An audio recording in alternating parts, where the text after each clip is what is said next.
in a small town in Oregon, a story of perseverance and innovation began that would eventually revolutionize the athletic footwear and apparel industry. Phil Knight, a former University of Oregon track athlete, and his coach Bill Bowerman embarked on a journey that started with importing Japanese running shoes and evolved into creating one of the most recognizable brands in the world. Their partnership began in 1964 when they formed Blue Ribbon Sports, initially investing $500 each to import Onitsuka Tiger running shoes from Japan. Bill Bowerman wasn't just any coach, he was an innovator obsessed with making his athletes faster. His experiments with running shoe designs in his workshop, including the legendary story of pouring rubber into his wife's waffle iron, would later become the foundation of Nike's technological innovation. The waffle sole pattern he created provided superior traction and cushioning, a revolutionary development that would later become Nike's first major innovation.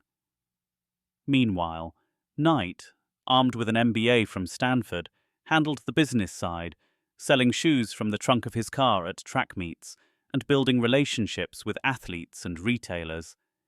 The early years were marked by constant financial struggles and challenges. Operating from Knight's parents' basement, the company slowly expanded its reach through a network of dedicated runners who became their salespeople. These passionate individuals didn't just sell shoes, they spread a philosophy about running and athletic excellence. The company faced numerous challenges, including supply chain issues with Onitsuka Tiger and the constant struggle to maintain inventory with limited capital. However, these challenges forced them to innovate and eventually led to the decision to start manufacturing their own shoes. This period also saw the birth of the company's unique corporate culture. Knight and Bowerman attracted young, passionate individuals who shared their love for athletics and innovation. Among them was Jeff Johnson, their first full-time employee, who proved instrumental in developing the company's first product brochures, establishing a mail-order system, and opening their first retail store in Santa Monica, California. Johnson would later be credited with coming up with the name Nike, inspired by the Greek goddess of victory, when the company decided to launch its own line of footwear. The transition from Blue Ribbon Sports to Nike in 1971 marked a crucial turning point. The company began designing and manufacturing its own shoes, starting with the Nike Cortez, which debuted at the 1972 Olympic trials. The Cortez, featuring the now famous swoosh logo, purchased for just $35 from graphic design student Carolyn Davidson, became an instant success and laid the groundwork for Nike's future innovations. This period established the foundation of what would become Nike's core competencies: innovative product design, strong athlete relationships, and marketing excellence. The 1980s marked Nike's transformation from a running shoe company into a global sports and fitness brand. This era began with several pivotal decisions that would reshape not just Nike, but the entire sports marketing landscape. The most significant of these was the signing of Michael Jordan in 1984. While other shoe companies passed on the young basketball player or offered less lucrative deals, Nike bet big, offering a then unprecedented $2.5 million contract, plus royalties. This partnership would prove to be one of the most successful in sports marketing history, with the Air Jordan line becoming a cultural phenomenon that transcended sports. Nike's revolutionary Air technology, introduced in the late 1970s but perfected in the 1980s, became a game-changing innovation. The visible Air unit in the Air Max 1, designed by Tinker Hatfield in 1987, created a new paradigm in athletic shoe design. Hatfield, an architect by training, brought a fresh perspective to shoe design, combining functionality with groundbreaking aesthetics. His designs, including numerous Air Jordan models, helped establish Nike as not just a manufacturer of athletic equipment, but as a creator of coveted cultural artifacts. This period also saw Nike's marketing reach new heights of creativity and impact. The company's partnership with the advertising agency Whedon plus Kennedy produced iconic campaigns that transformed sports advertising. The Bo Knows campaign, featuring multi-sport athlete Bo Jackson, And the revolutionary Revolution commercial featuring the Beatles' song helped Nike transcend traditional sports marketing. These campaigns didn't just sell products, they told stories, created emotions, and built a brand identity that resonated far beyond the athletic world. The company's expansion into new sports categories was equally ambitious. Nike moved beyond its running roots to establish strong positions in basketball, tennis, and other sports.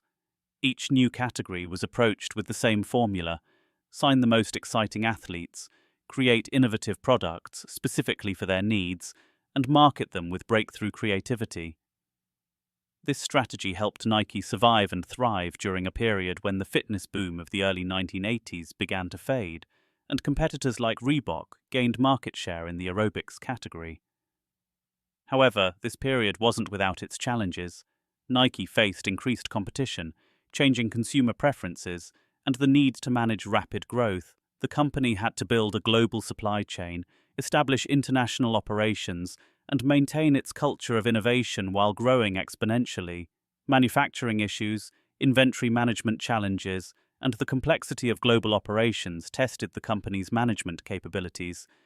Yet, these challenges ultimately made Nike stronger, forcing it to develop the sophisticated business systems and processes needed to operate as a global corporation while maintaining its innovative edge.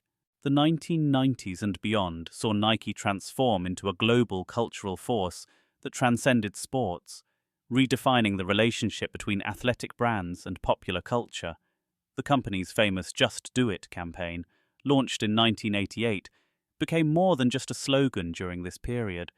It evolved into a global philosophy that resonated across cultures and languages. Nike's marketing continued to break new ground, addressing social issues and featuring athletes not just as sports figures, but as cultural icons and agents of change. This era marked Nike's expansion into soccer, a move that would prove crucial for global dominance.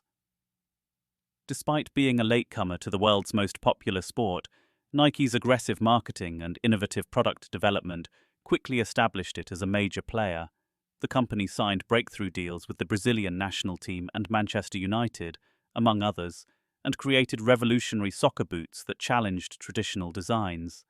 The 1994 World Cup marked Nike's serious entry into soccer, and by the early 2000s, it had become a legitimate challenger to Adidas's historic dominance in the sport. Innovation continued to drive Nike's success, but the focus expanded beyond just performance technology. The company pioneered new manufacturing techniques, sustainable materials, and digital integration. The launch of Nike Digital Sport in 2010 marked the company's commitment to connecting with consumers through technology. Products like Nike Plus and the Fuel Band helped establish Nike as a technology company as much as a sportswear manufacturer. The introduction of Flyknit technology in 2012 revolutionized shoe manufacturing while addressing sustainability concerns, showing how innovation could serve both performance and environmental responsibilities.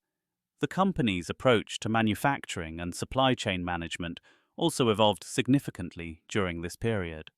Following criticism of labor practices in the 1990s, Nike transformed its approach to manufacturing oversight and worker conditions, eventually becoming a leader in sustainable and responsible manufacturing practices. This experience led to innovations in supply chain management and manufacturing processes that would later prove crucial in maintaining Nike's competitive advantage. The digital revolution brought new opportunities and challenges. Nike embraced e-commerce early, developing direct-to-consumer capabilities that would prove crucial during the retail transformation of the 2020s. The company's digital ecosystem, including apps like ZenKRS and Nike Training Club, created new ways to connect with consumers and gather valuable data. This digital transformation extended to product customization through Nike ID, later Nike by You, allowing consumers to design their own shoes and creating a new model of consumer engagement. Nike's influence on culture continued to grow through groundbreaking collaborations with artists, designers, and cultural figures. Partnerships with designers like Virgil Abloh and brands like Supreme helped establish Nike as a fashion powerhouse, while continuing collaborations with athletes expanded beyond traditional sports marketing. The company's response to social issues, including support for Colin Kaepernick and investments in promoting women's sports, showed how Nike had evolved into a brand willing to take stands on important social issues. Today, Nike stands as more than just the world's leading athletic wear company. It represents a blueprint for how to build and maintain a global brand while continuing to innovate and adapt to changing times. From its humble beginnings in Oregon to its current position as a global leader in sports, fashion, and technology, Nike's success story demonstrates the power of consistent innovation, bold marketing, and the ability to connect with consumers on a deeper level than just products and performance. The company's journey continues to evolve, with new challenges in sustainability, digital transformation, and changing consumer preferences driving the next chapter in this remarkable story.